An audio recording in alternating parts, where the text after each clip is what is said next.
Hello everybody and welcome to another episode of This Week in Philadelphia Sports with myself, Liam Jenkins, where, as you might have guessed it, we go over everything that's happened this week in Philadelphia sports.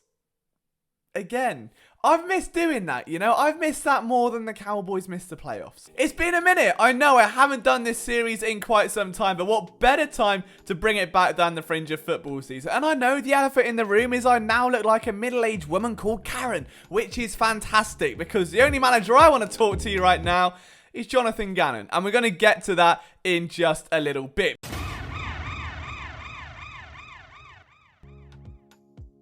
Dive straight into it then. Normally this series is like a lighter take on the world of Philadelphia sports. You know, there's a lot of clickbait out there, there's a lot of misrepresentation and a lot of exacerbation, and that's a lot of words, and I'm sure master. And there'll be other ones that cannot be said on this show. So unfortunately though, there aren't many jokes this time because the biggest joke of all was the fact the Eagles got shut out 35-0 to the New England Patriots in preseason.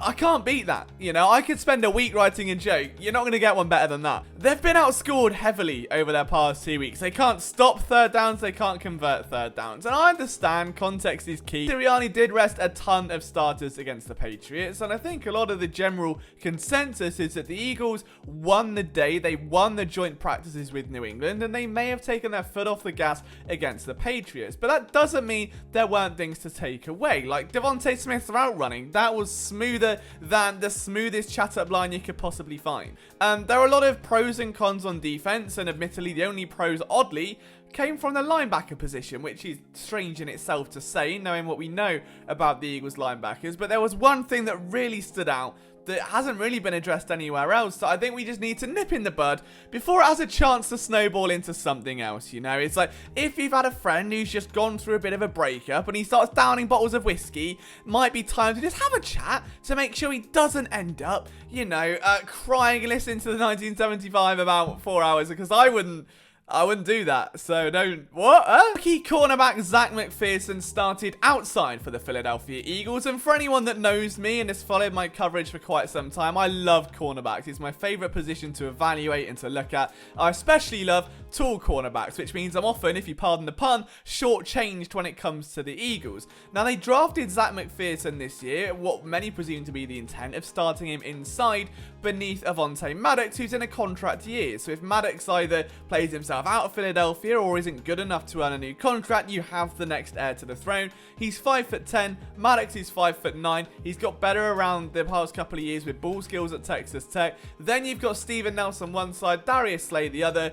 It's dreamy. It doesn't need more than that, okay? You can get yourself a nice outside backup, someone like Jaquette or Kayvon Seymour. You don't need to have Zach McPherson outside, and I wish someone told Jonathan Gannon that. Now, we can say it's only one game, and it won't be forever, and we might never see Zach McPherson outside again, but because it's recency bias, we need to address it. Shouldn't happen. It absolutely shouldn't happen. The guy was left outside against receivers who were 6'2" and 6'4" and was absolutely bullied throughout the night. There was one good play. He got like a pass breakup in the back of the end zone, but I mean, that was a 2-point conversion, and by that point he'd already given up about 97 yards, so it didn't really matter anyway. It's all like shutting the gate after the horse has bolted, selling the stock after it's gone down 50%. Again, can't relate to that one. The fact of the matter is, okay, the Eagles have been here before. They did exactly the same with Avonte Maddox, who came out of Pittsburgh having literally only played nickel cornerback.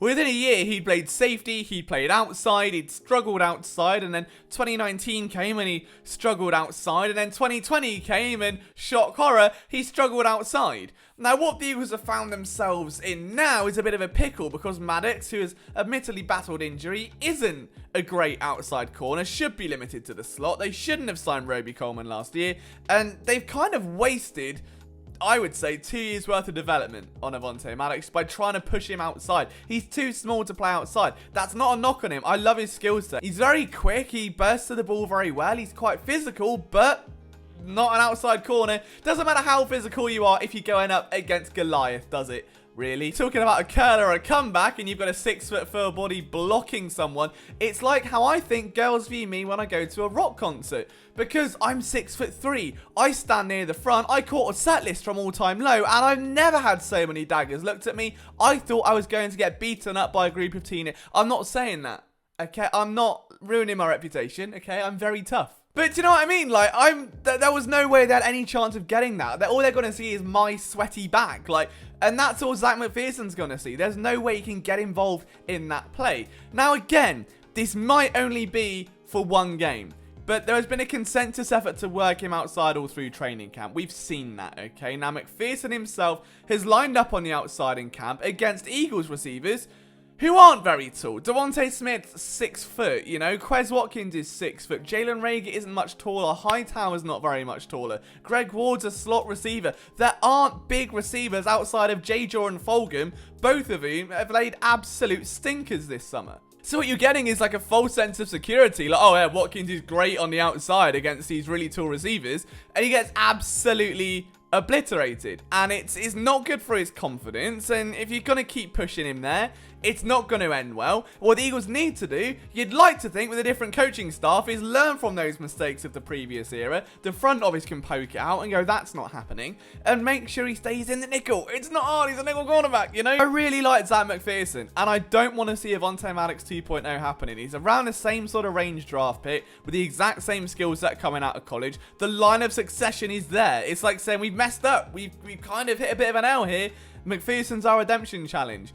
What happens after next season is anyone's guess, okay? Steven Nelson's on a one-year deal, Slade's contract changes quite a bit, and Maddox is a free agent. You've got draft capital to reinvest in the position. Last thing you want to do is force McPherson outside, and all I can hope is that this is a one-time thing and it doesn't happen again. But I, for one, was genuinely enraged at the fact that a rookie cornerback is playing outside against, like, N'Keal Harry for no reason whatsoever. It just doesn't make sense, and I really hope the coaching staff work on this. It's the first time all off season I've actually questioned anything they've done, and I'd like to think that by this Friday night's game, which you can catch live on Philly Sports Network with me in the watch-along, make sure you tune into that one, that they'll get a handle on it. So we'll wait and see. Outside of that, there's been a couple of moves on the minor roster front as the team approached to get down to the 80 mark. So we saw Jamon Osborne get waived recently. Jason Crooms on injured reserve. Tyree Jackson, really heartbreaking he has an injury, although he will stick around the roster.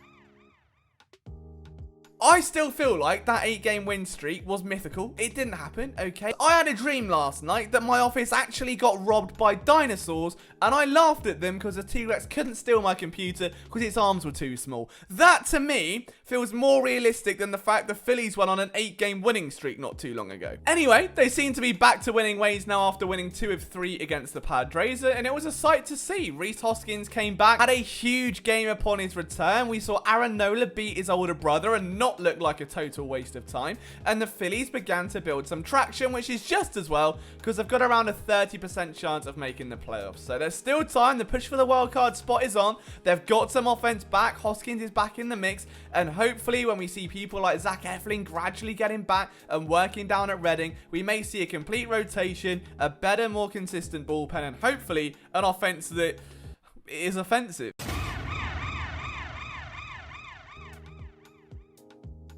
The Philadelphia Flyers had a slightly active weekend. Travis Sanheim signed a 2-year contract extension with the team on an average of around $4 million per year. This move isn't a bad one. He's going to be, you know, your second pairing defenseman alongside Rasmus Ristolainen. I want to say that right. I probably haven't, so sorry, Rasmo. We're best friends, so don't worry about it. Him and Rasmo going to be buddying it up along the second line. He spoke to the media today and said that the stability that they need in that blue line is finally coming in. They've got veterans in the way of Ryan Ellis to partner Provorov, in the way of Rasmo to partner Travis Sanheim, hopefully bringing some needed experience, some physicality that they were lacking last year. Obviously, we all remember Eric Gustafsson and how that went down like a cup of cold sick. There's no more Shane Gostisbehere. It's very much now building on what they have. Sanheim does have some upside, okay? Like, he's played an average of like 21 minutes of ice time a night. He's not terrible. He does make a few mistakes, and he isn't the most physical player around.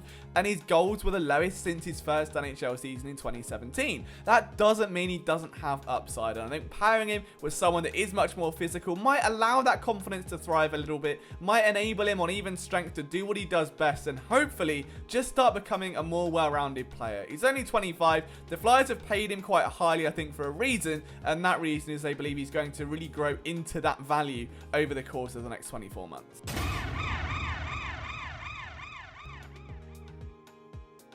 The Philadelphia Union tied 1-1 with Montreal. Not the Impacts anymore, so I guess you could say that's negatively impacted this show. They sit third in the East, which is still pretty good. They're having a solid season. They've experienced CONCACAF Champions League play, and they're trending in the right direction, which is something we love to see. Make sure, guys, if you are Union fans, do buy the River. Best podcast out there. It's on our channel. What more could you want to see?